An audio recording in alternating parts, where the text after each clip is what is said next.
Hello, my spirited living, goddess loving, inner goddess team honoring community. This is Deborah Roth from Spirited Living.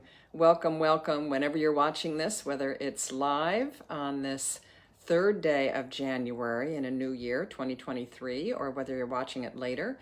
I'm delighted to be here with you to launch this new year with a Native American goddess who I've certainly heard of, and you probably have too. But once again, just found all kinds of interesting information about her when I dove a little deeper.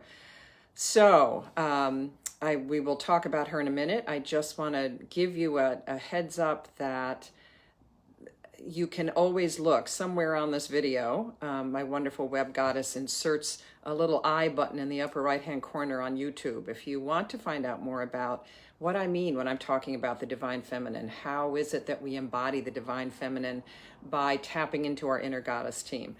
And this particular one, Spider Woman, also known as Grandmother Spider, is a creatrix, is a creation goddess in several North American Indian tribes, Native American tribes, as well as in Mexico and very early. What's the word I'm looking for?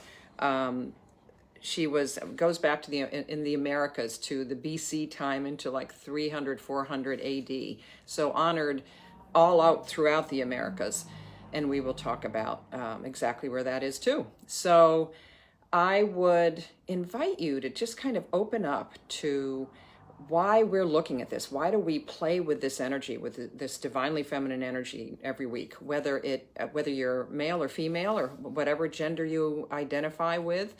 It really is a way for us to embrace those qualities of compassion, of honoring our intuition, our emotions, and our ability as human beings to create.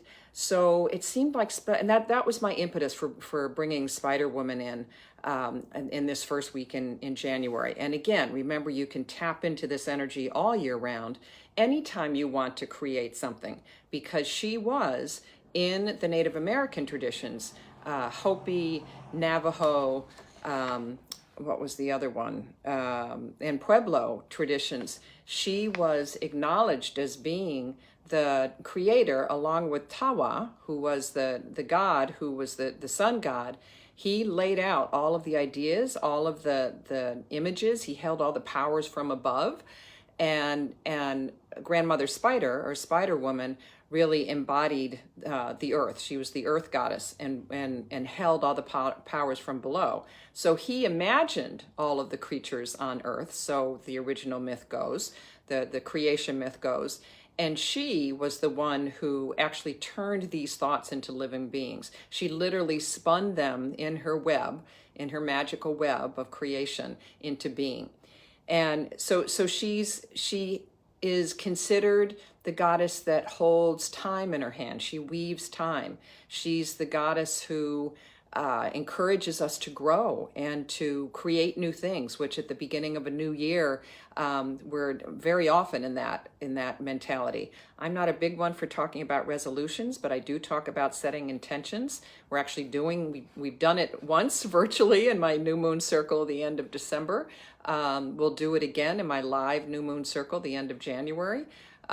Couldn't do them both at the same time, unfortunately. But the idea of setting intentions is a really wonderful way to call in Spider Woman or Grandmother Spider. So I invite you to just take a moment and think about what it is that you want to intend for this year, what it is that you want to create, that you would like to call on the energy of Spider Woman and her wisdom. Part of what happens when she creates all these beings on earth is that she creates them and includes a magical strand from her web directly to us that comes in through the top of our heads, what we know as our crown chakra. And that's how we can stay connected to her and how we can tap into her wisdom.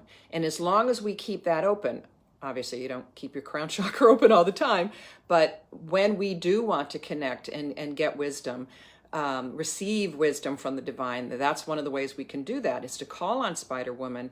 Maybe hang a dream catcher over your bed. I couldn't get mine down because it's hanging very high from the ceiling, and I couldn't climb up there so easily. But I think most of you know. If you Google dream catcher, and you'll know what that is. That's a perfect way to first create some intentions about what it is that you want to manifest this year, and then with a dream catcher, that's how you can connect. You can open up that portal that is connected to this very powerful strand of creation from Spider Woman, and ask for guidance through dreams.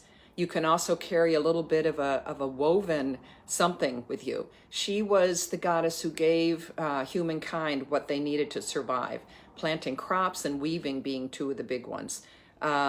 She is the goddess of education, reminding anyone who invokes her, and I've just given you some ideas for how to invoke her, that we can tap into our innate wisdom through through that lovely spider thread. I actually have a couple representations.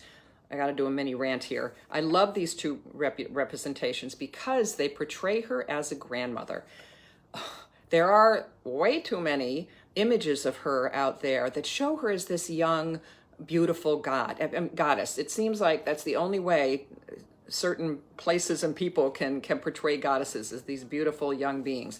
And then there's certain beauty, she says, as she gets older and older herself, in this grandmother. I'm holding it both so that everybody can see it, shows this web of creation above her and her connection to it. And this was another one that really brings in the spider and the web imagery. So imagine her being your conduit to that level of creation energy.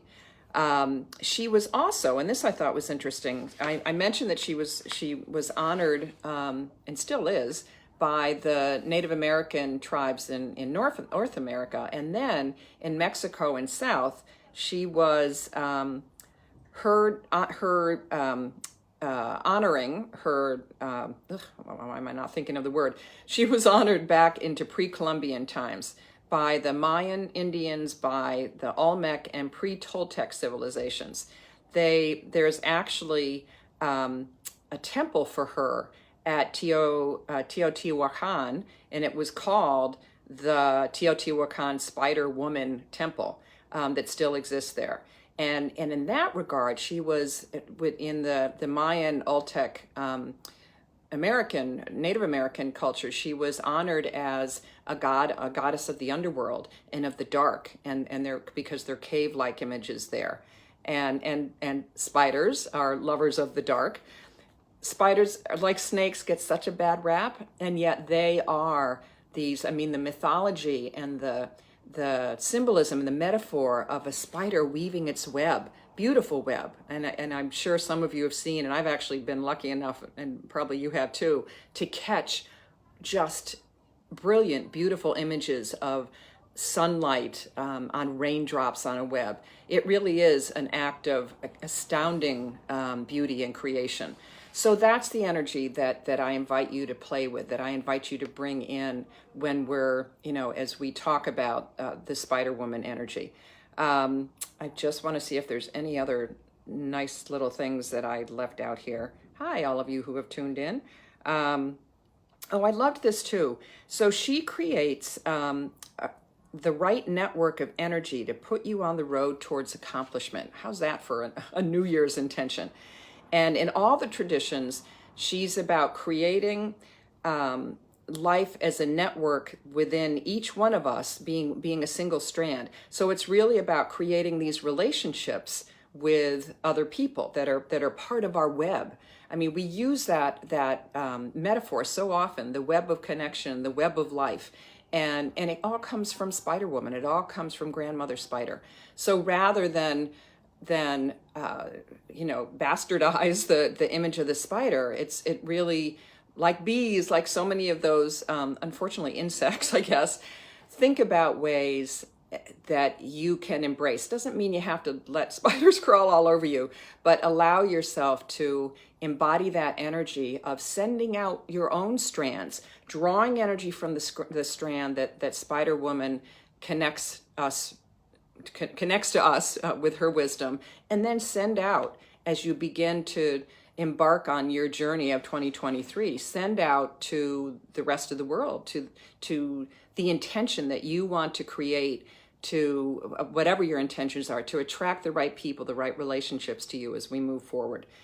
So I'm going to share with you one of my chants that I probably have shared before. I have talked about Ixchel, who was an Aztec goddess, a weaver goddess. And so I've probably sung this before, but I invite you to just kind of take this in. It'll grow on you if you get a chance to do this in a group. And I've done it many times in my new moon circles. If you want to look at my website to find out when new moon circles and full moon meditations are, there's actually a full moon coming up on Friday. Go to my website, spiritedliving.com, and you'll get dates and how you hook up with all that kind of stuff.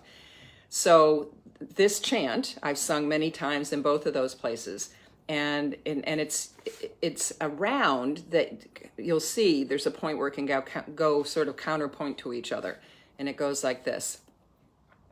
We are the flow, we are the ebb, we are the weavers, we are the web, we are the flow, we are the ebb, we are the weavers, we are the web. Hand by hand, strand over strand, thread by thread, we weave the web. We are the flow, we are the ebb, and it keeps going. Fun to do with drums and whatever else you're drawn to play with. And I will have the words. I always upload this video to my YouTube channel. I have the words to the chant there, and just keep singing it. It's kind of a jazzy way to invoke the divine, to guide you and support you on your setting your New Year's intentions for this year ahead with Grandmother Spider, with Spider Woman. Wonderful to be with you. I'd love to hear your interactions with her, if you've connected with her before, and what happens if and when you do now. Namaste. Thanks so much for joining me. See you next week. Bye for now.